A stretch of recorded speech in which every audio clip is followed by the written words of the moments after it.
a look at the math changers for this Dolphins-Chargers matchups on both sides of the ball for both teams, the riddles that they will face for each other, and how the Dolphins can try to manipulate those questions to get a victory on Sunday.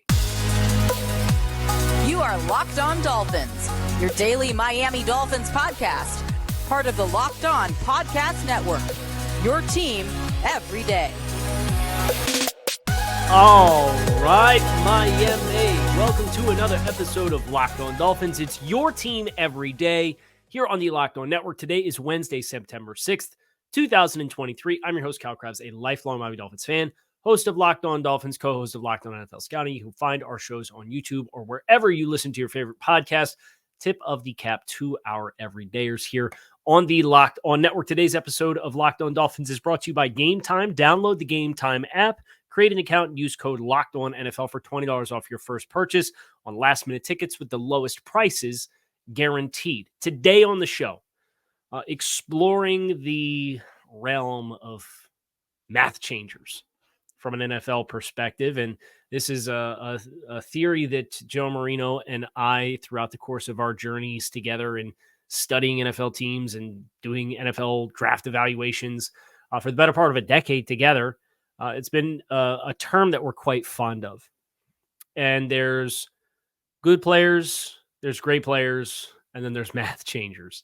And math changers, the idea of a math changer is a player who offers you something on your roster that changes the numbers of how opposing teams have to play you.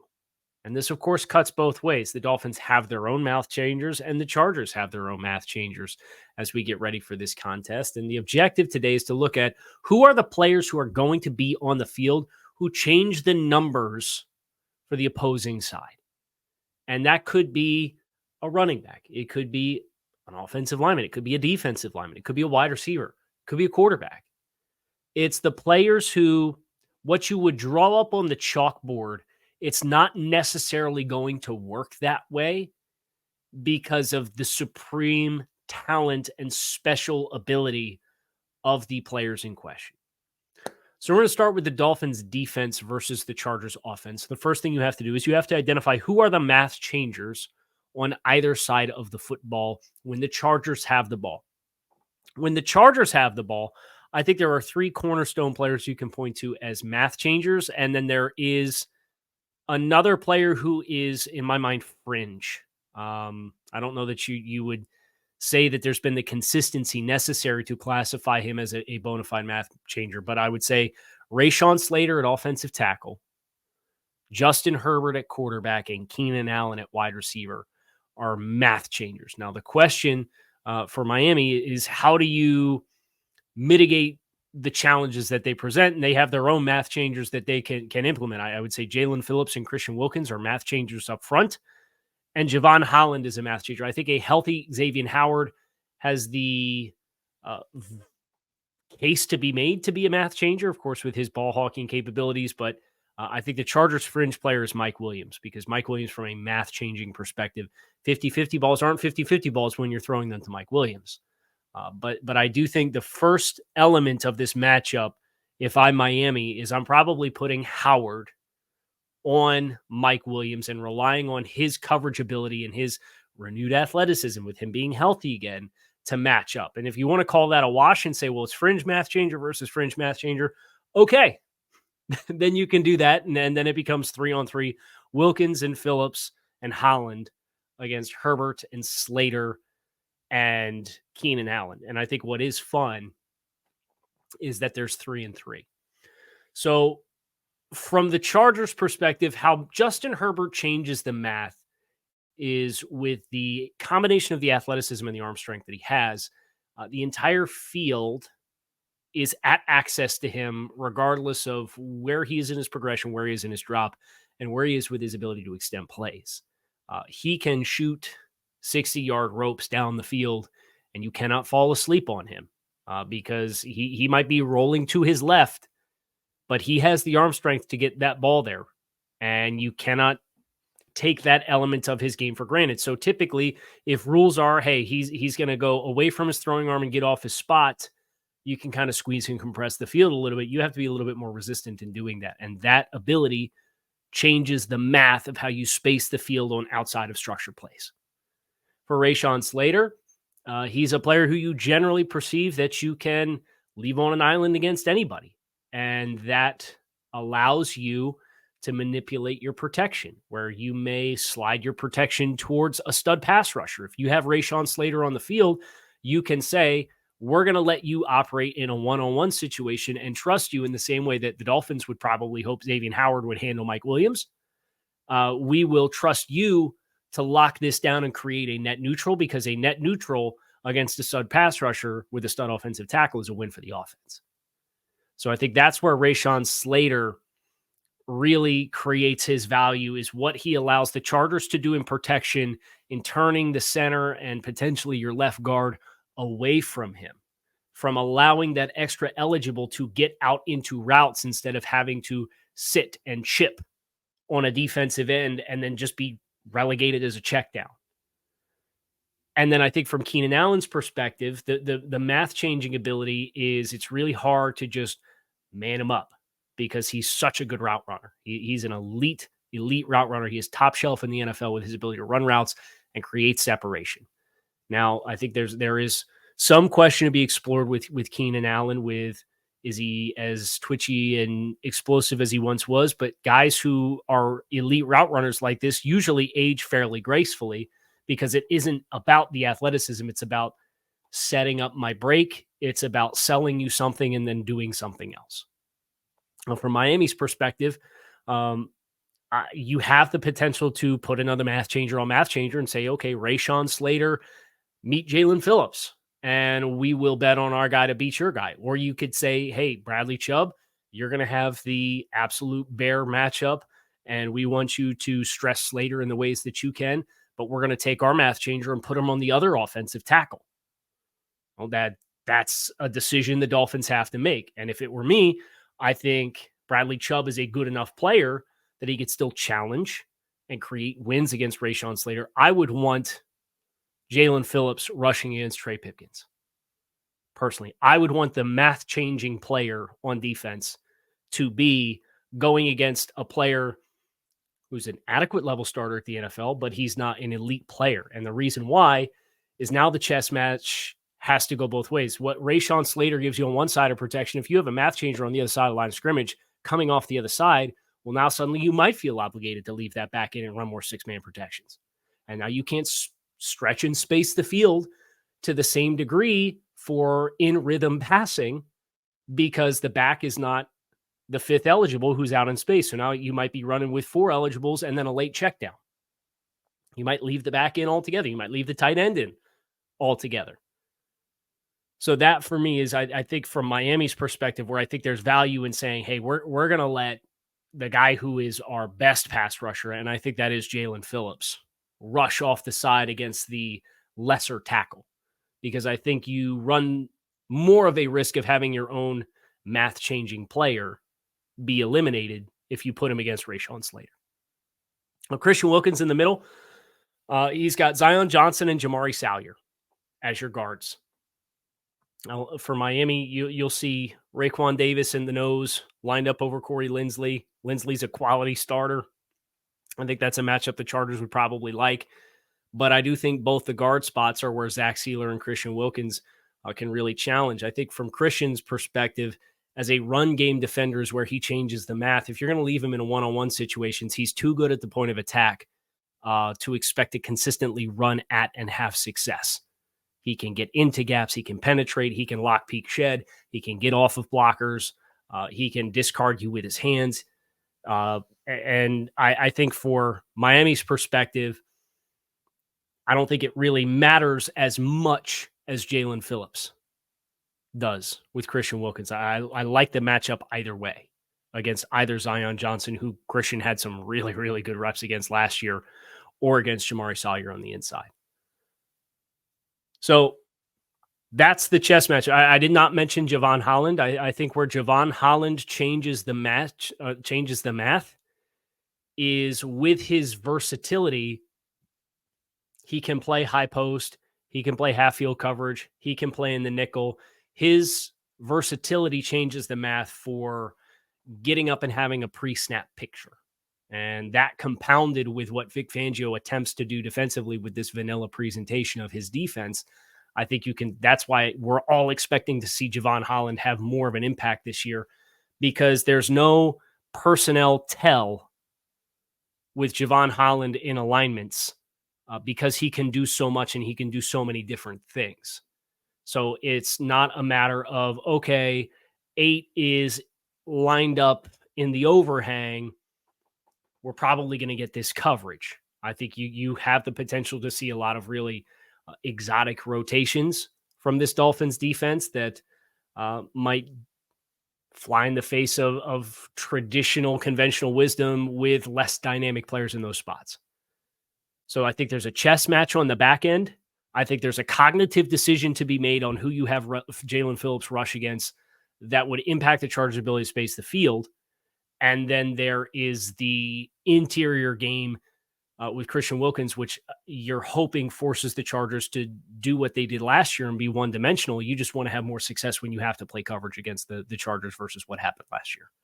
And then from the Chargers' perspective, Keenan Allen, really hard to justify a lot of vanilla man coverage against him because of how good of a route runner he is. I think that's where you'll see the Dolphins implement some Zeus or roll luggage coverage from Vic Fangio, which are coverages that are split field coverages designed to get effectively a double team, a clouded up press corner that you could either play man or you can zone, and then have a safety that is designed to sit over top and provide vertical help so you can jam, beat up, and delay the release of the receiver. And then in theory, you squat underneath of him and sink.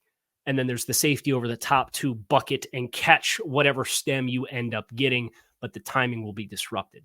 So as I think about what Miami is hoping to do against the players that I would classify as the math changers when the Chargers have the ball, the Dolphins' own math changers coming into play here as well. That's the really fun chess match of the game. And if the Chargers are going to have a really, really, really successful offensive day, ideally, your objective would be to make sure that it is not the math changes. You want to take away the bread and butter of what the opposing team does and force them to beat you some other way. And if they do that, then you tip your cap. We're going to talk about the Dolphins offense against the Chargers defense. Of course, there's a lot of eyeballs on that element of this game because of how last season went. We're going to talk about that next year on this episode of Locked On Dolphins. But before we go any further on the show, no matter why you shave, Harry's has you covered for the best shave of your life with a price that you will love, from their legendary high-quality razors to skin products like exfoliating face wash and hydrating lotion. Harry's gives you a premium shave without the premium price tag. A smooth shave should not be rough on your wallet. The starter set is a $13 value for just $3 at harrys.com/NFL. It includes a 5-blade German-engineered razor, weighted handle, foaming shave gel, and a travel cover. Scheduled delivery for refills as low as $2, half of what you will pay for other blades. There's no reason not to try Harry's. Harry's has the highest customer satisfaction in the shaving industry, and they're still offering a no-risk trial. Don't like your shave?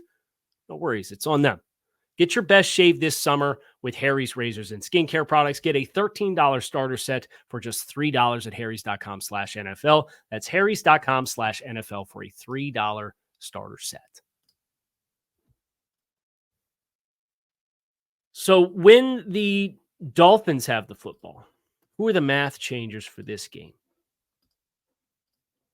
The way that I have it graded up, the Dolphins have 2 math changers in Tyreek Hill and Jalen Waddle at wide receiver. This, of course, is the Dolphins' offensive superpower. The Chargers did a nice job in playing super physical with those 2 guys last year.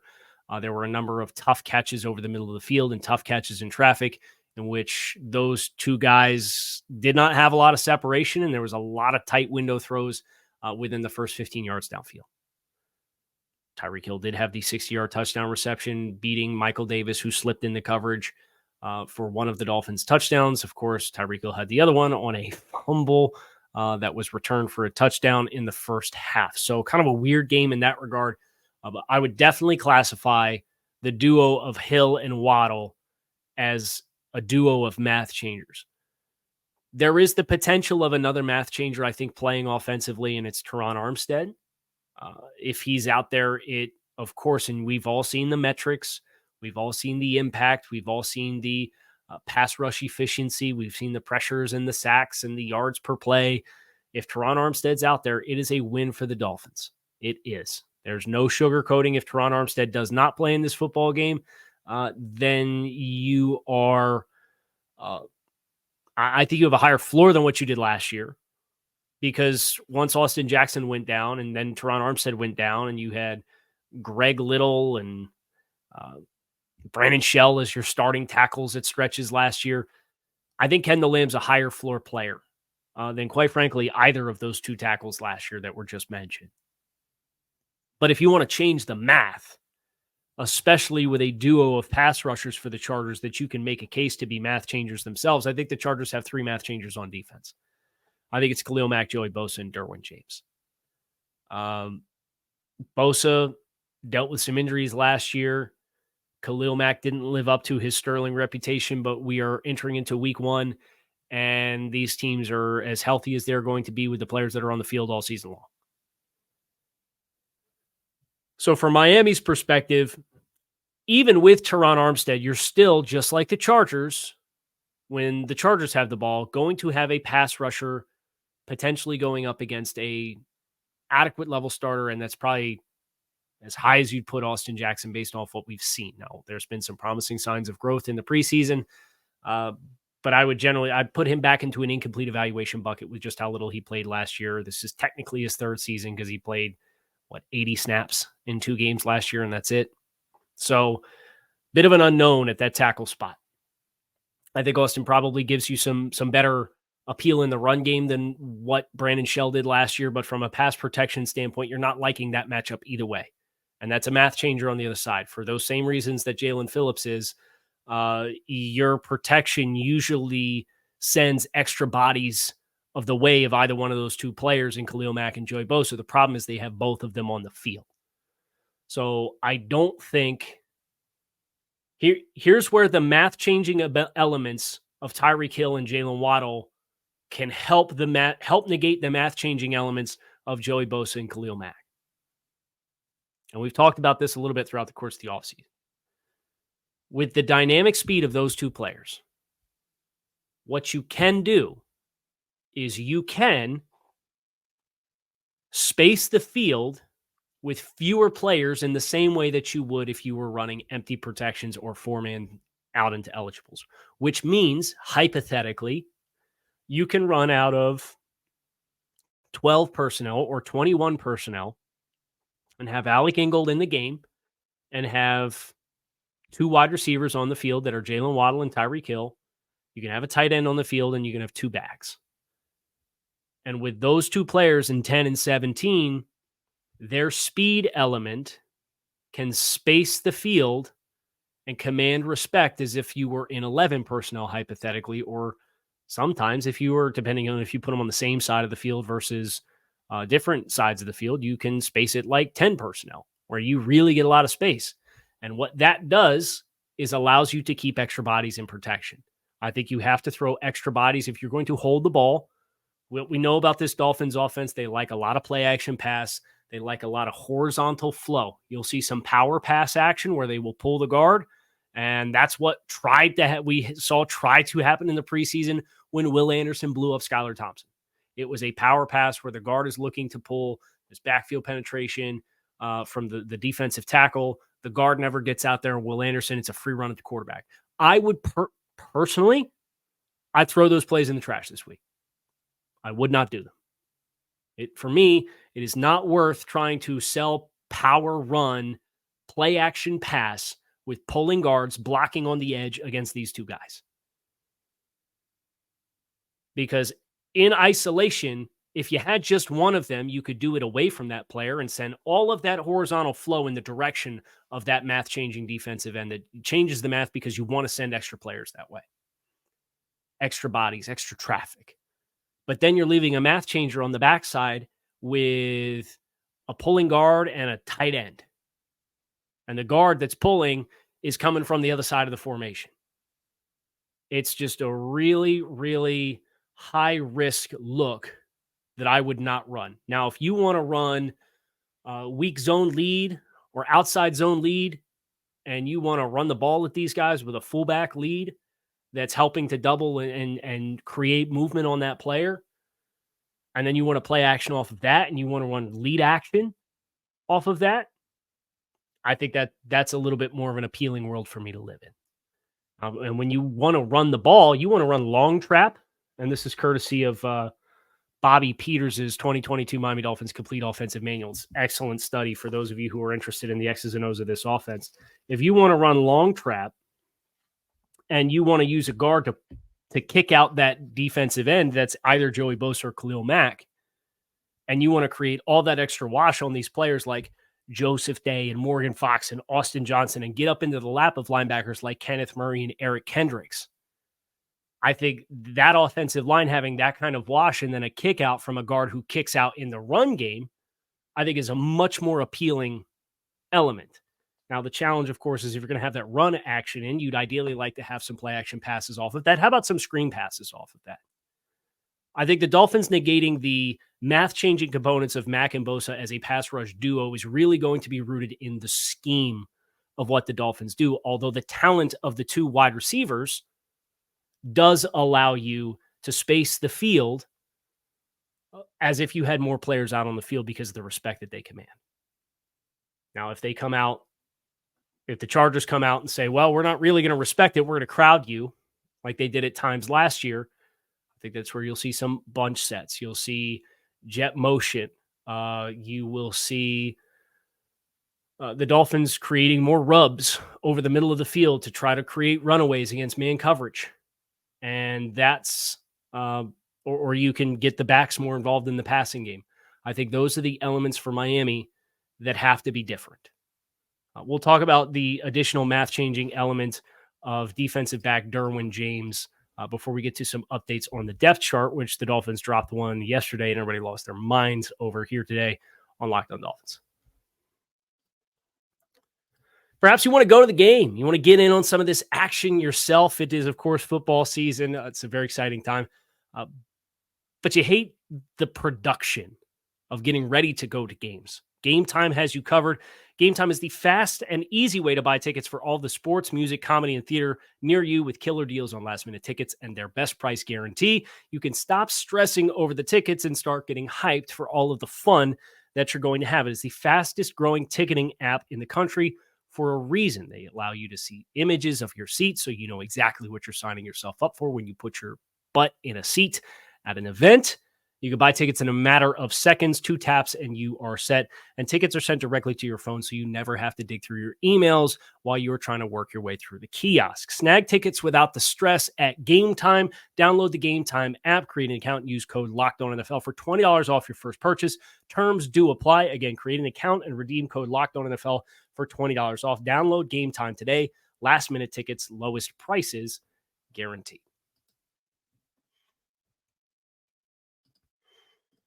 So from a math-changing perspective, we didn't really get into Teron Armstead, and we didn't really get into Derwin James. From Teron Armstead, kind of the exact same foil that happens on the other side of the ball with Rashawn Slater. If Teron Armstead's in the game, you can leave a math changer on a math changer and bank on him to create stalemates. That, in turn, then schematically gives you the flexibility to attack the other math-changing defensive end. The chess match that goes on behind that, in the same way that exists with the Dolphins and Javon Holland, is Derwin James, although I do think there's some differences in who the other safety is.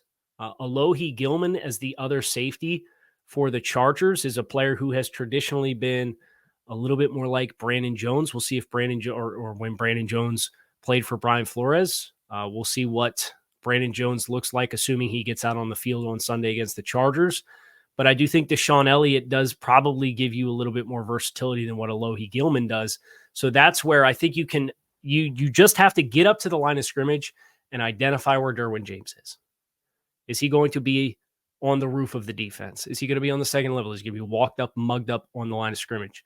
And what your coverage presentation looks like pre-snap versus post-snap There's going to be a lot of work that's required.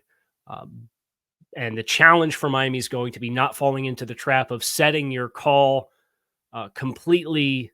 If you're going to bail on certain play calls because of where Derwin James is lined up and they're anticipating that and they sucker you with that, that's going to leave yards probably out on the field. But Derwin James, for what he can do when the Chargers have potentially 3 safeties out on the field, or if they want to run J.C. Jackson with Michael Davis and then Asante Samuel Jr. run nickel, and you want to have J.T. Woods as the other safety out there. I think more so when Miami has the ball than when the Chargers have the ball, you have to kind of look and fill in the blanks with the other personnel. I think the Chargers have 2 guys in Davis and Jackson that are big physical corners. I think Samuel will probably live in the nickel. The safeties, I think you have a foil of strengths with the other 2 players. I think you have Alohi Gilman, who's a little bit more traditionally of a box guy. He doesn't run particularly well. And then you have JT Woods, who's a lengthy, rangy, typically a center field type player. Can you pick up on any tendencies on how they are trying to accentuate the versatility of Derwin James? If you can't, or if they're using Alohi on the roof when you would associate Derwin probably being on the roof, then that's where the Chargers really have a chance to trap you and start to play some games.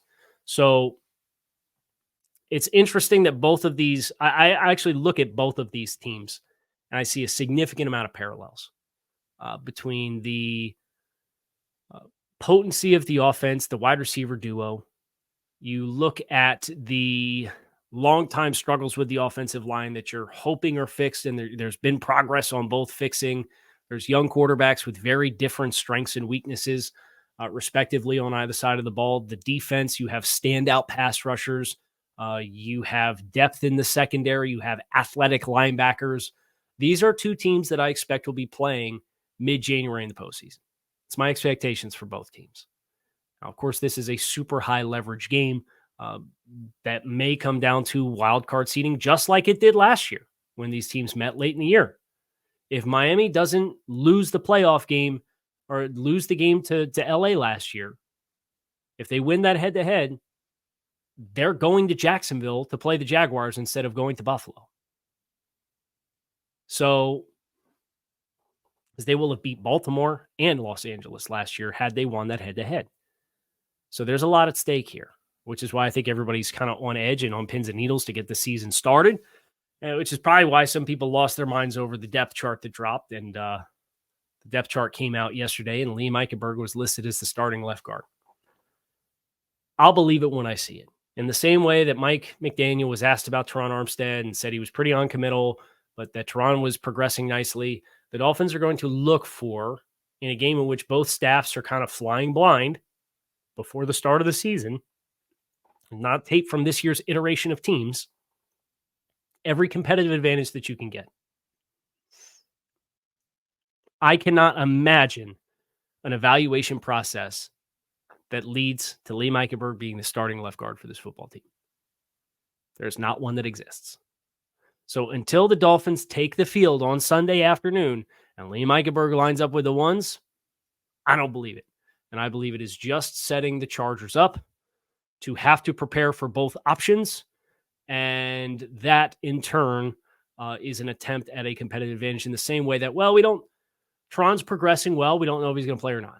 Okay, so now you have to prep for Austin Jackson, or you have to prep for Teron Armstead and Isaiah Wynn. You have to prep for Teron Armstead and Liam Eichenberg. You have to prep for Kendall Lamb and Liam Eichenberg. You have to prep for Kendall Lamb and Isaiah Wynn. You have to prep for Isaiah Wynn at left guard or left tackle and Liam Eichenberg at left guard. Like there's 5 iterations of just the left side of the offensive line you have to now prepare for because we don't know those 2 spots.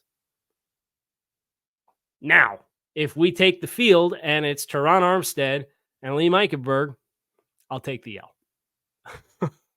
We'll see what happens. And we will be back tomorrow with Crossover Thursday with Locked on Chargers. Looking forward to it. I'm Kyle Krabs. Appreciate you guys for checking out the show. Make it a great rest of your day. And I'll see you then. Fins up.